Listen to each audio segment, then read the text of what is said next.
To our guests, to our Temple community, we are so glad that you are here with us this morning. I'm Monica Williams-Sheely, the Dean of the College of Education and Human Development. I wanted to say the proud Dean of the College of Education and Human Development.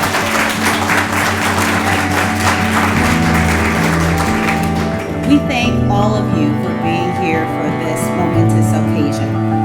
Today, we are here to highlight the power of collaboration in addressing one of our most persistent issues in public education, the need to diversify the educator workforce.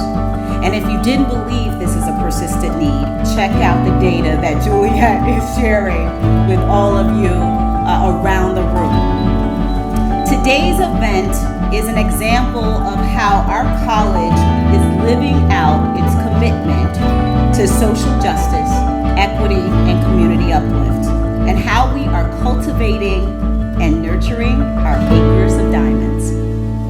Research says that teacher diversity benefits all students, regardless of race or ethnicity. Yet nationally, only 20% of teachers are from racially and ethnically diverse backgrounds. We've learned that Black students who have one Black teacher by third grade are 7% more likely to graduate high school and 13% more likely to enroll in college. We've also learned after having two Black teachers, Black students' likelihood of enrolling in college increases by 32%. Yet, 53% of schools in Pennsylvania have no teachers of color, and about 6% of teachers in Pennsylvania are from racially and ethnically diverse backgrounds. We must do better. With support from legislators like Senator Hughes, we are investing in pathways that lead to high school graduates, community college graduates, and career changers being prepared to work effectively with all learners, particularly those who come to school with a myriad of needs that extend beyond the borders of our school buildings. I propose that we reimagine schools at the center of the ecology of neighborhoods. We leverage our individual resources as schools and colleges here at Temple to collectively engage in transformative work that results in equitable educational opportunities for all learners. Our college prepares and supports future educators, practitioners, clinicians, leaders in educational settings, and leaders in community-based organizations. We believe that our destiny is tied to the city of Philadelphia, and our reach extends globally. The lessons we've learned from programs like the Temple Education Scholars and the Temple Teacher Residency Program inform the way we prepare future educators. And we are taking up the challenge presented by Senator Hughes and others, and investing our resources in sustaining work that we know results in a better prepared and a more diverse workforce. Thank you to the College of Education and Human Development students, faculty, and staff, many of them in the room, for your efforts in making sure that Temple Made is not just a tagline. It is the sense of pride that undergirds our research and our practice. Thank you all for being here with us. And now I have a number of folks to introduce because we have an amazing agenda for you. And I know press conferences are supposed to be brief. So I remind those folks that are talking that we do have a timeline. We convened this morning in a beautiful and poignant space, the Center for Anti-Racism, courtesy of its director, Timothy Welbeck, who is also an assistant professor of instruction in the Department of Africology and African American Studies here at Temple. Professor Welbeck, would you please tell us more about the center and why you agreed to host us today?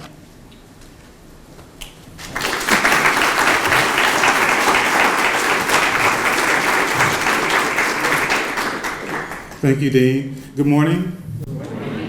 My name is Timothy Welbeck. I am the director for the Center of Anti-Racism here at Temple University. The mission of the Center for Anti-Racism is to support the fight against racism. And we do that with advocacy, programming, research, and training designed to create a better understanding of what racism is, how it manifests, and to develop strategies to combat its many forms.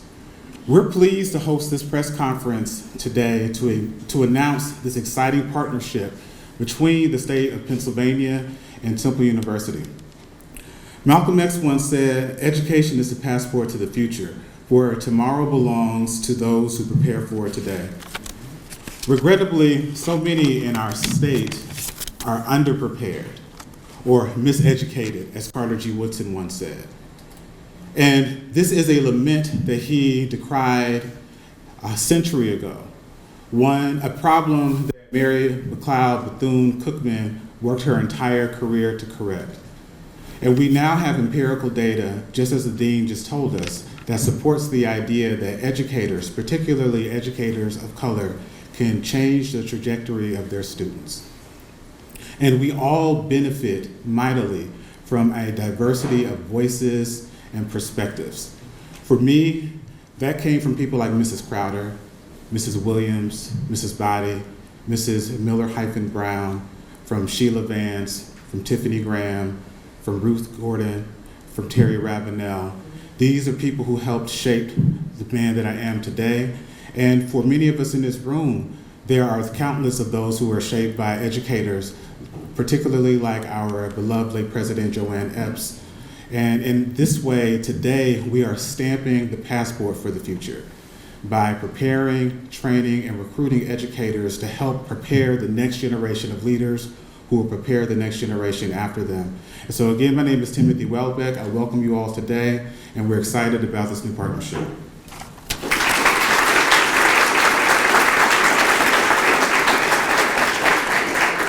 Thank you, Timothy. Now I have the pleasure of introducing our provost. For those of you outside of academia, he's my boss. And I report to him and have immense respect for the work that he's done at Temple, and certainly what I have learned about leadership from him in my short time here. Provost Gregory Mandel is also the Laura H. Carnell Professor of Law, where he previously served as dean. Please welcome Provost Mandel, and thank you for offering greetings from the university.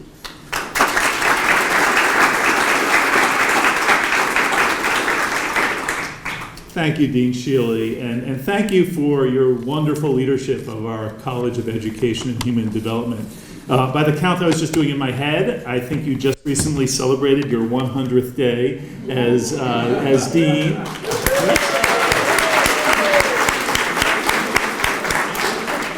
And we're thrilled to have you on board and excited to see where we're going to take our partnership. Your commitment to our shared mission and values are very clear. I'm very pleased to be with all of you this morning, and I'm glad to welcome members of the Temple community and friends and allies from outside of our community, as well as esteemed representatives of our city and state. Temple is both grateful and extremely optimistic about this grant. This will allow us to meaningfully contribute to building inclusive pipelines for teachers and retaining and supporting those who are already in this most important profession. We know that there are teacher shortages, not just in our city, but across our state. And being selected as a trusted partner to help address these shortages by opening up pathways and expanding partnerships will offer lasting benefits to communities across the Commonwealth. Temple has a long history of graduating educators who make profound impacts in the classroom, in research, in policy, and in government, just to name a few. Our College of Education and Human Development is well positioned to lead this work, and I know that they will continue to do an exceptional job in preparing and empowering our next generation of educators. Thank you.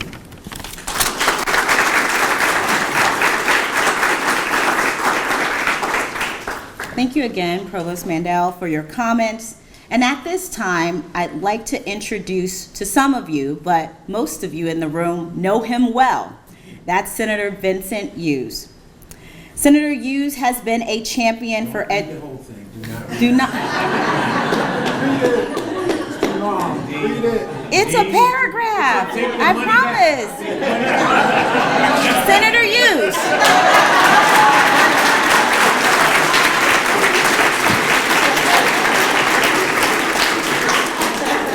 I suspect you're going to have a job as dean for a long time. What's up, Temple? Come on. What's up, Temple? Come on. We're on there at Temple. Like a lot of people here on Temple May. Come on. Let me just say thank you to everybody. Look, I like to have a little bit of fun, especially in moments where we're bringing such an important gift, or rather making such an important investment. To my colleagues who are here, I see Senator Street, you're going to hear from in a moment. I don't know if any of the other elected officials are here.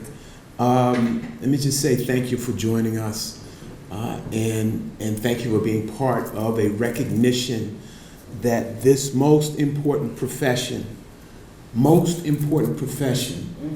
I'm going to say it 3 times. Yes. Most important profession. They say, Dr. Wallington, you got to say it 3 times for it to sink in. I don't know if that's your experience. Okay, all right, okay. That is being invested in. You see the numbers. They're very plain. They're very stark. They're very real. We have made a decision in our caucus to take a leadership role, and that being the Senate Democratic Caucus, to take a leadership role in trying to change the numbers, okay? To trying to change the outcome. Because if we change these numbers, we create more teachers, create a much more diverse teacher pool, then the opportunities for our children who want to learn will be increased as well. So this is an investment that we made a decision here. Now, I'm real clear that even though this is an important amount of money and it should be celebrated, I'm real clear why we're having this event. Because the question is he bringing his wife with him? And that would be Barbara Howard, okay, from the world's #1 TV show that I can't mention because there's a labor strike on, right? But Shirley Ralph sends her wishes, well wishes, sends her congratulations, and sends her desire for everyone to keep on pushing, okay? Keep on pushing and doing this most important thing. The world's most important job is to be a teacher. Most important. And it's our responsibility to make the investment. So the program says, and I can't show the check right now because we're supposed to show it later on in the program. Right? Okay, all right. Look at you saying, yes, that's right. Follow the script, all right?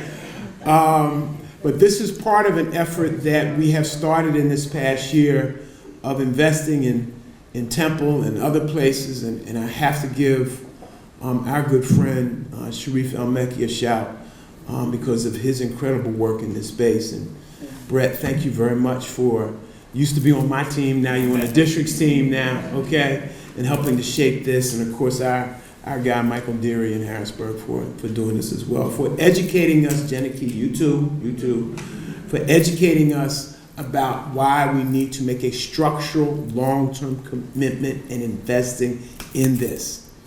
The only thing I'm going to say before we do the check thing later on, we want to make sure you, who are especially students to become teachers, or teachers who are already in the profession, realize how important you are. Realize how needed you are. Realize the value that you bring to the table. And Dr. Watlington, this is not to have an impact on the next teacher's contract that you have to negotiate, all right? But, okay, I'm not setting that up for that purpose. But what I am saying is that walk tall in what it is that you do. See it as the transformational profession that it truly is. None of us would be in this room without a great and transformational and, quite frankly, an emotionally committed and impactful teacher. None of us would be here if that person had not struck a chord in our life. And it's our responsibility when we see these little babies with the bright light and the world in front of them, that we pour into them. And you only pour into them through great teaching and through great teachers. So thank you very much. We appreciate you. I'm going to hold the check. I'm not letting it go. You're going to see me not letting it go. All right? All right? Until it's time to make the presentation. All right? Thank you all very much.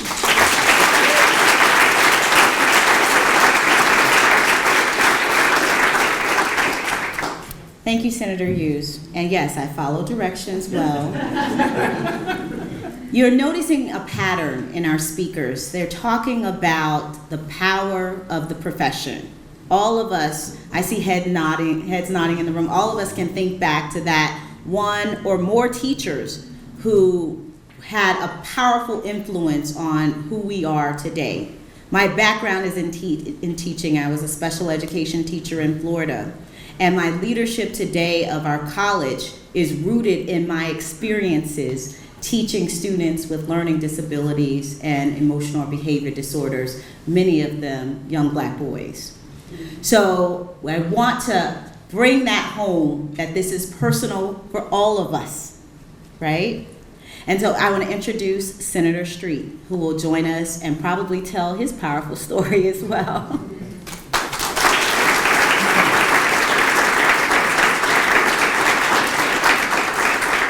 Well, thank you. And I noticed she said she was talking about her experiences with Black boys with emotional issues, and then she said, and now I'll introduce Senator Street. I think you've been hanging out with my wife too much. So I want to begin by reading Senator Hughes' resume, except for I don't have enough time for that. But thank you, Mr. Chairman, for all your years of service. You are now the most senior member of the Senate, and we thank you for that leadership.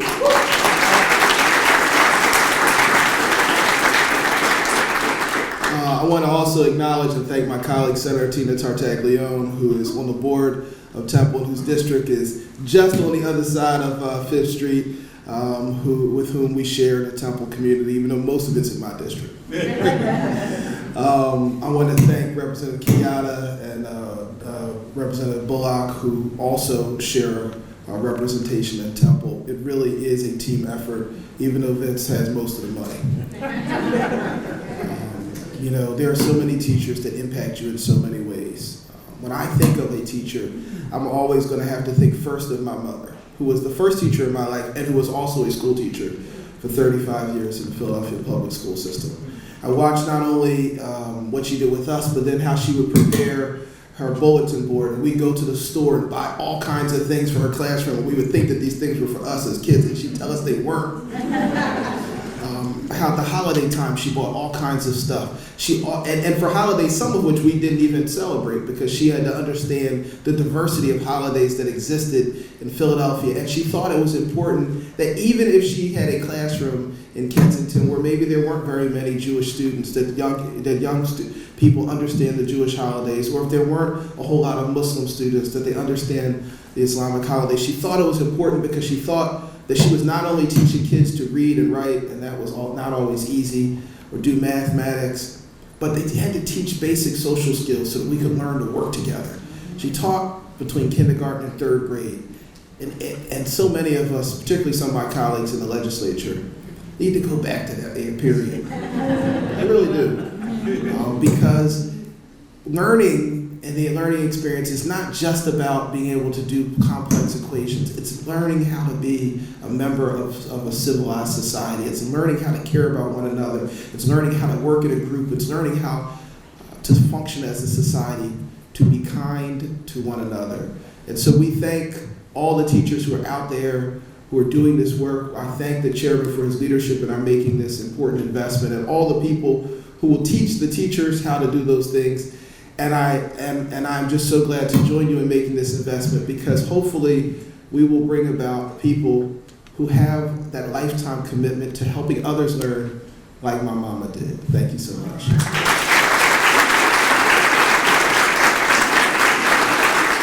That when I joined Temple, one of my first meetings was with the superintendent.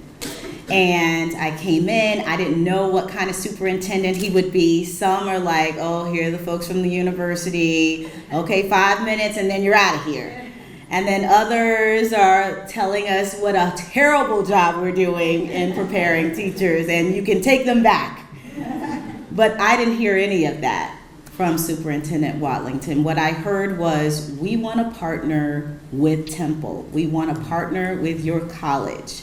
I had heard about his work in North Carolina from colleagues at North Carolina A&T University, and I knew that we were going to do amazing things together, working towards our common goals. So thank you, Superintendent, for being an absolute amazing partner, and we look forward to future collaboration.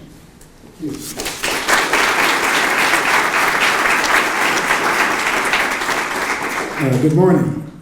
And thank you, Dean Shealy. I'll just say very quickly, on April 1st of last year, when the board hired me, my predecessor, Bill Hite, took me to Harrisburg to meet Senator Vincent Hughes, so he gave me a good rundown on how to do this thing.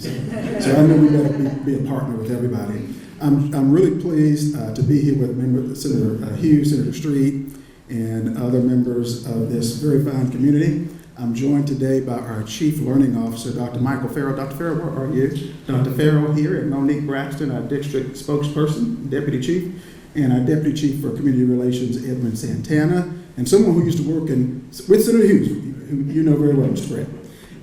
Let me just say two things, because I think between Senator Hughes and Senator Street, they said everything of substance, so I'll just give two quick thoughts.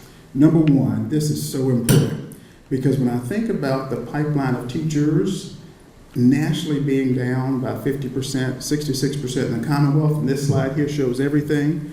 When we look at the number of teaching licenses decreasing by 71%, we ought to be thinking about the long-term survival of American democracy and national security. Because if we don't fix this problem, and if we don't have more people like Senator Hughes and Senator Street who help us to be thought partners, and Dean Shealy, this country won't be done in from the outside. We'll do it to ourselves, because we refuse to invest in public school teachers and public schools that built the middle class and created the world's largest economy, and right now the world's strongest military. And number two, Dean Shealy talked about how important it is for this notion about representation. Representation matters. And when I think about the small number of African American teachers I had in my own K-12 career, one teacher just kind of sticks out. Miss Dolores Love was her name. I'll never forget it. I was in the 8th grade. She taught me two things. She taught me how to write. She used to always say, Tony, good writing is rewriting, so you got to rewrite this paper. And I would just do it anyway. And she also taught me how to meet deadlines.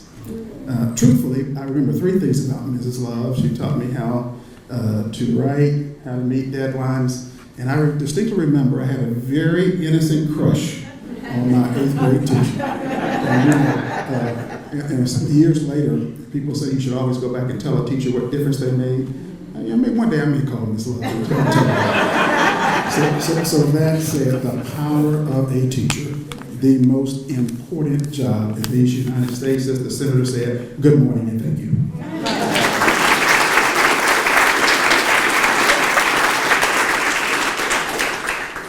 Thank you, Superintendent. At this time, we'd like to provide you with a high-level overview of our plans to spend this grant. So I'm going to welcome Dr. Juliet Kersey, Assistant Dean of College Access and Persistence in the College of Education and Human Development, to the podium. I have to say before Juliet comes up, Juliet is a rock star. If you have not met her,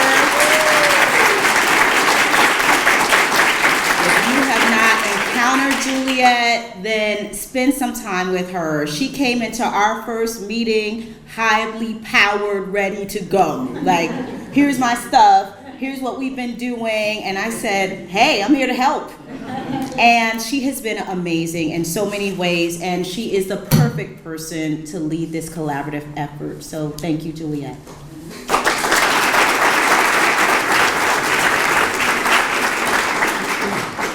Thank you, Dean Shealy, and thank you all so much for being here. I'm so proud of and moved by everyone's interest in these issues that you've taken time out of your mornings to join us. I would like everyone to know who's in the room. If you are a high school leader or student, would you please raise your hand and wave? High school leaders and students. If you're a Temple University student, would you please wave?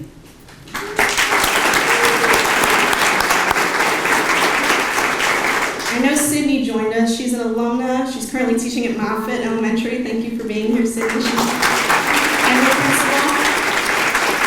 And our College of Education colleagues, staff, and faculty, would you wave hello? And our school district partners and friends, if you would say hi. Thank you all so much. The $1.4 million grant that the college has received will support our efforts to recruit and retain diverse educators, both here in the college's programs as well as in the profession, in the city and across the Commonwealth. There is not one marquee program that these resources will support, but 10 different initiatives that address areas of the educator pipeline that we believe need attention.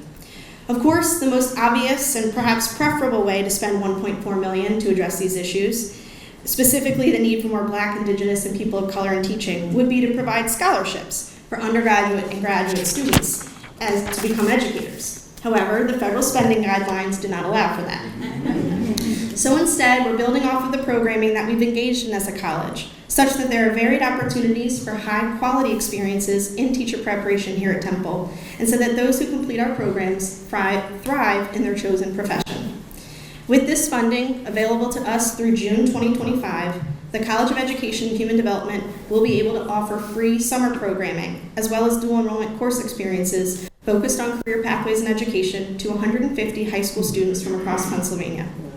We will institute intensive academic advising, peer and professional mentorship, and affinity group programming for the students of color currently in our teacher education programs. We will partner with Teach Plus in its facilitation of the Philadelphia Affinity Group Network, a new initiative that will provide retention support to teachers of color here in the city of Philadelphia. We will support 12 early childhood educators on their path to receive a Child Development Associate certificate, and another 12 early childhood teachers who already hold their CDAs on their path to receive their bachelor's degrees. We will engage in professional development of faculty and staff here in the college to ensure that in preparing future teachers and other educators to meet the needs of all students, we ourselves are able to understand, employ, and model culturally relevant and sustaining education.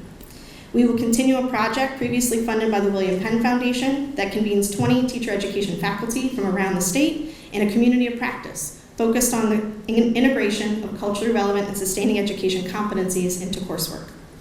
We will seek to collaborate with the new career and technical education programs for general education here in Pennsylvania to create pathways for their teaching academy students into bachelor's degree programs.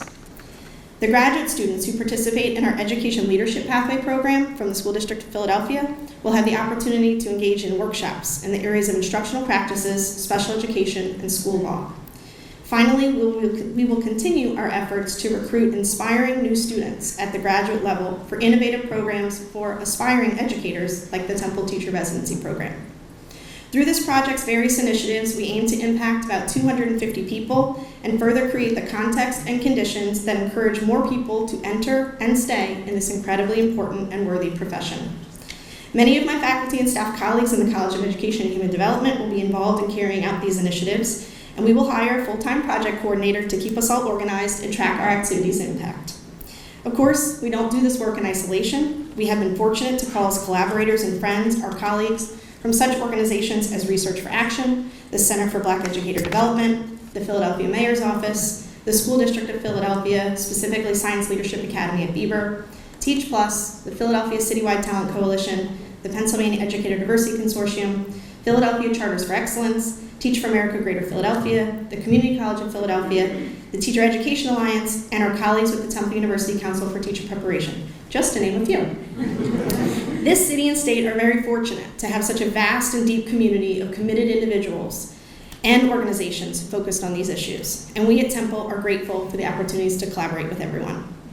To the current and aspiring educators here today, thank you so much for your commitment to young people and to the futures of our citizenry and Commonwealth in your choice to teach and to lead. You are needed and you are valued.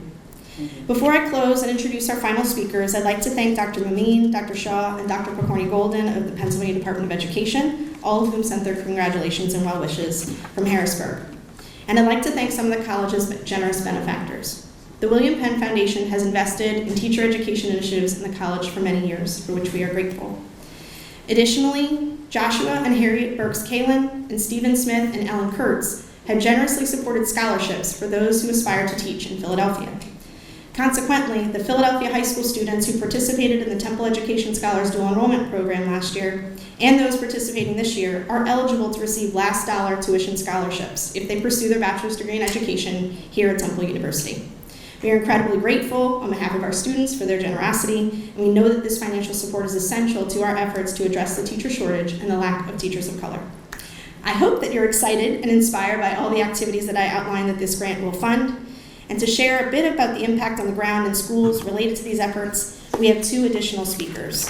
First, I welcome Principal Aaliyah Katange Bradley of Bethune Elementary in the School District of Philadelphia.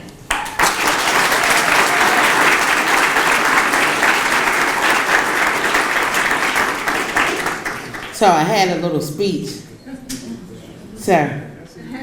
And then I know that we only have 2 minutes, so I'm going to yield some of my time. But I first have to start by giving a special shout out to this little girl in the back. Her name is Faith Alexandra Bradley, and she adores her. But she's also part of the freshman class here at Temple as an early education major.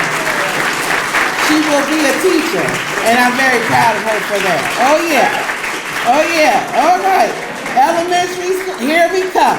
She's going to teach the socks off. So excited about it. So I'm the proud principal of Dr. Mary McLeod Bethune Elementary School, where she is our anchor ancestor, and she tells us all to enter to learn, depart to serve. I am here just to say something really quick to you. So far, we talked about the power of the profession. I want to talk about the power of one.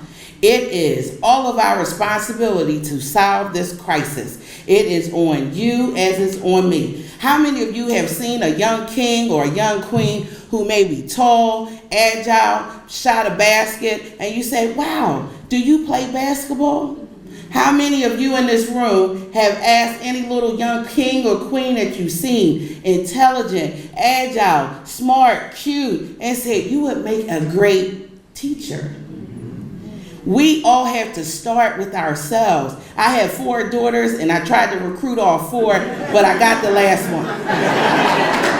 So I did my part. I feel like, I'm passing the baton on. But what we all have to do in this room, we can't keep talking about it. You have to be about it. How many of you in this room who are established have gone back to an elementary school and did read alouds? How many of you have adopted first-year teachers? They're poor in the way in which they think about things. So you need to buy them some coffee, give them encouragement. Many of them cry for the whole first year because they don't think they have it. But they have the right stuff. We just have to keep them believing in themselves. I want to give a shout out to Mr. Elijah and those who really take charge of our children and pull them up from these teaching programs to give them the pride to know they can do this thing called teaching and learning. We are here because our ancestors said that we are already charged to do the job. It is now your job, not just mine as a principal. All of you in this room, when we know better, we what? Do better. So let's do better. Thank you.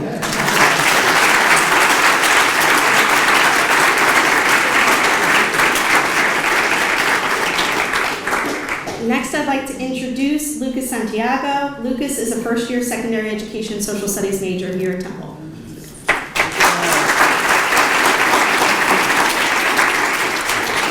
Hello, everybody. I initially thought this was talking to one senator, but it's more than one. So, my name is Lucas Santiago. I'm Puerto Rican, and as Dr. Kersey said, I'm here at the Secondary Education Social Studies. A little bit about me. My kindergarten through 6th grade years, I was homeschooled. That was that's all I knew. In the basement, I put a little desk, we put a little multiplication, and that was my classroom. In my 7th grade year, I came to public school in the school district. Carver, George Washington Carver, right down the block, Temple's backyard. And then in 8th grade, I had my very first teacher of color, Mr. Pomales. He was Puerto Rican. He taught us social studies. And I felt that he was the very first teacher that I could connect to. He was me. He had experiences like me. And that moved me. I was like, okay. And especially the fact that he was Hispanic, and he was a Hispanic man in the education field, something I've never seen before in my life. In my 12th grade year, I joined the Temple Education Scholars Program, TES, and that changed everything. I got to meet some amazing people like Mr. Ray and Dr. Kersey and a couple other people here you're here, I know. And so in one of these events, we attended the Black Males Educator Convening, and that's when everything just hit like a light bulb. I attended a Principles of Color workshop, and I never thought about being a principal. I only attended because a friend wanted to attend, to be honest with you. But hearing the experiences that they had to go through in their education, that it was only sometimes just them. And I thought to myself, there is a small ratio. In my entire 30 classes I took in high school, 4 of those classes were taught by teachers of color. And even then, that's a high number. Some people never had one, as it states there. So for me to be able to have that is just an increase for me. So yeah, I would like to thank everybody for that. I had a whole speech, but now I'm forgetting it. Let me see real quick. Oh yeah, so I hope to share in that experience too one day, as Mr. Pomales showed, and many other teachers that I could go on and name, and I'm sure we all could. But that gave me that impact to want to be able to join the education field. So thank you so much.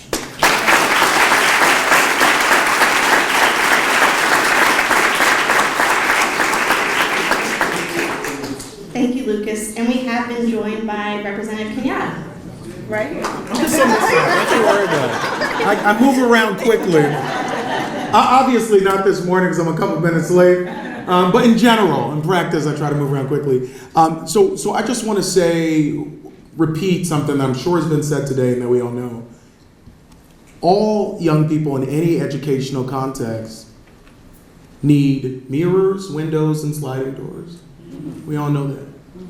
We know the impact of somebody, as we just heard from our incredible last speaker, the impact of being able to look up and see somebody who looks like you in a position of authority, impact, and influence. That can shift the entire trajectory of your life. Growing up, I only had 2, I can remember, Black teachers. And those 2 teachers, one of them I still keep in touch with to this day, who has gone on to continue to be a mentor and an encourager and a cheerleader. Because so often that's what teachers of color do. You're not in the classroom just 9 to 5. You recognize that the impact of this noble profession often calls you to work when nobody's paying attention, for hours that you'll never be compensated for, because you recognize the impact that you can have on a young person's life and the way that you can steer them in a direction to be able to fulfill all the God-given dreams and to utilize all the talents that they have. Today is a reflection of the resources that we know we need to bring to bear on this issue. And so when it comes to resources, we're always excited to get Senator Hughes involved because he knows where the money is. And if you get Senator Hughes and Senator Street, you're definitely going to get the money. And so we're excited to see that this is happening. But I also want to say that this has the possibility to become a real model for this entire country to deal with these really big, daunting numbers in terms of teachers in general, and certainly teachers of color more broadly. But I would make this point that it's also going to be incumbent upon all of us to lower the temperature as it relates to our educational institutions across the board. Because right now it's a difficult time to say, I want to go into education. If you know that folks might show up at a school board meeting protesting you or calling you all types of names that you should not be called, and that's going to require a broader societal decision-making process, that our schools should not be political battlefields. Our schools should be places where we are filling minds and allowing young people to go out and be who we need them to be in this world. And that's going to require a lot of work from people inside of this room and outside of this room. But as I said about a national model, a couple of months ago I had the real honor of President Biden appointing me to chair a Presidential Advisory Commission on expanding educational equity, excellence, and economic opportunity for Black Americans. And what I'm excited about is that I know that while we're going to go around this country looking at the best ideas to advise the president on how to expand the great work that he's doing, I'm confident that a lot of the best ideas we're going to find right here in Pennsylvania. We're going to find right here in Philadelphia. We might find it at Bethune-Cookman just around the way. And so I'm excited for what we're going to do, because as Russell Conwell always said, the brightest diamonds are right in our backyard. And as we look at how we fix this issue, it is going to require that state, federal, and local partnership. And I'm proud to play just a small role and be a part of this. And thank you all for doing this.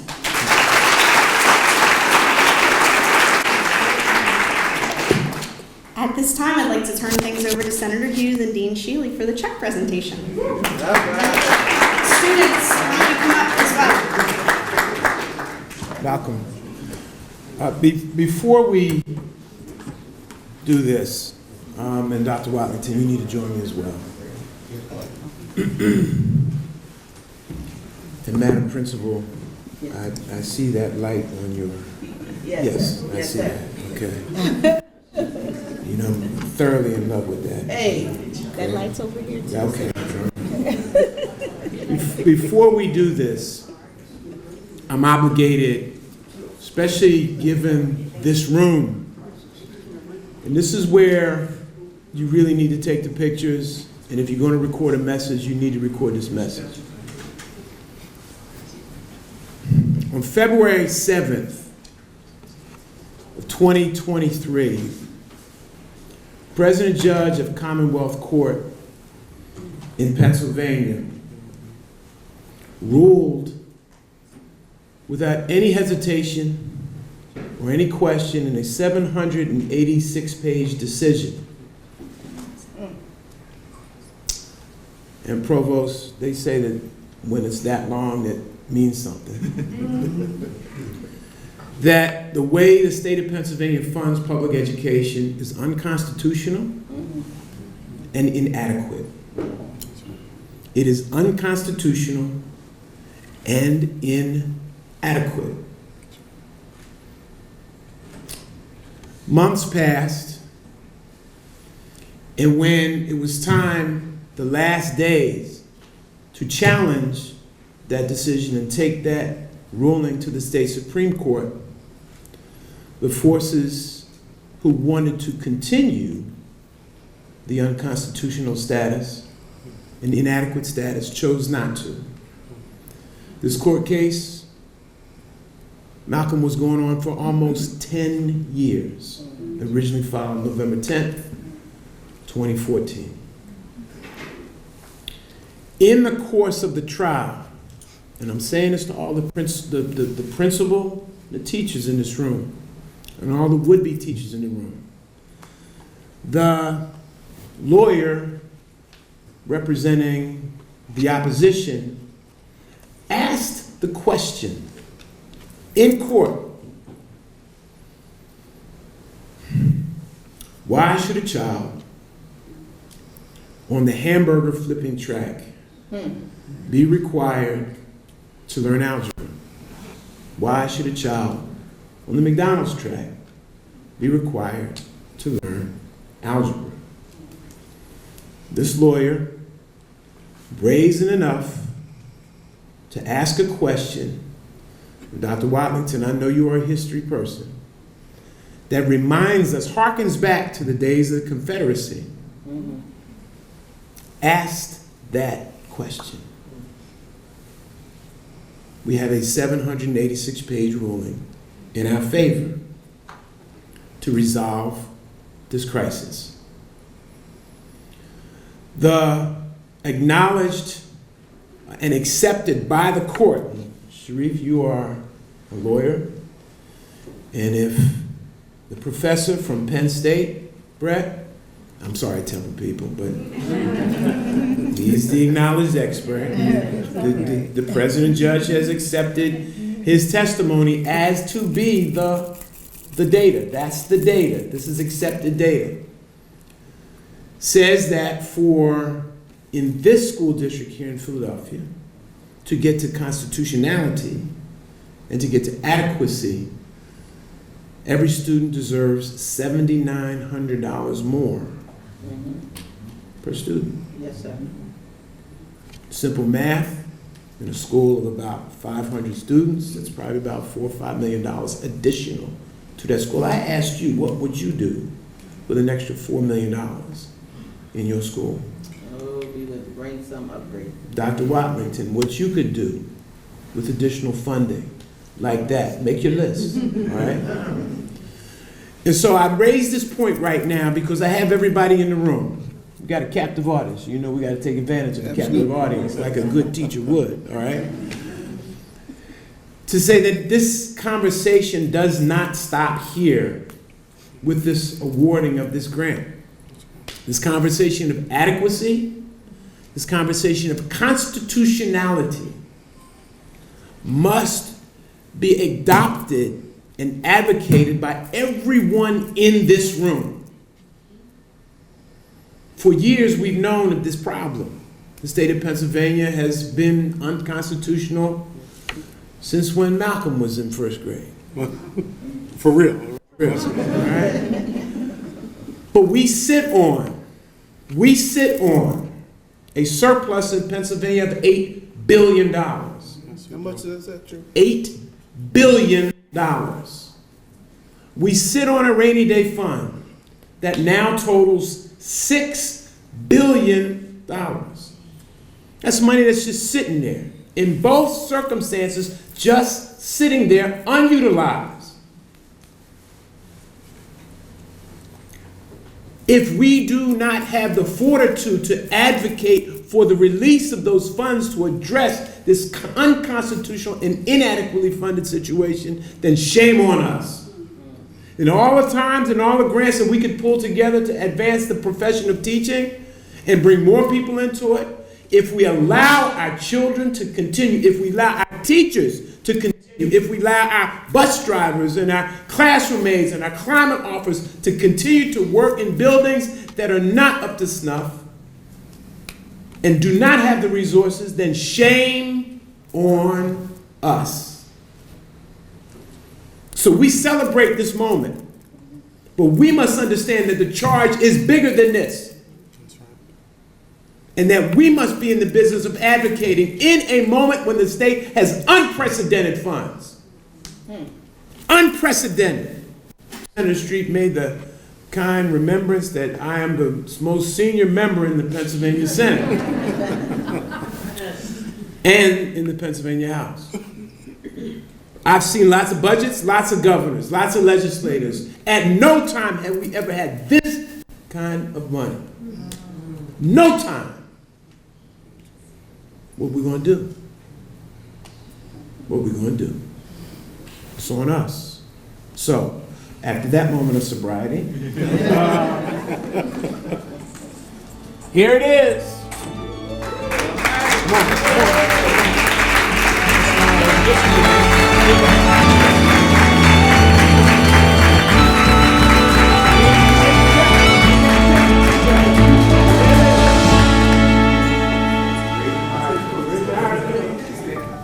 Can't see it, you in the front. All right. Down in front. I get the Phillies game. Down in front. All right, so just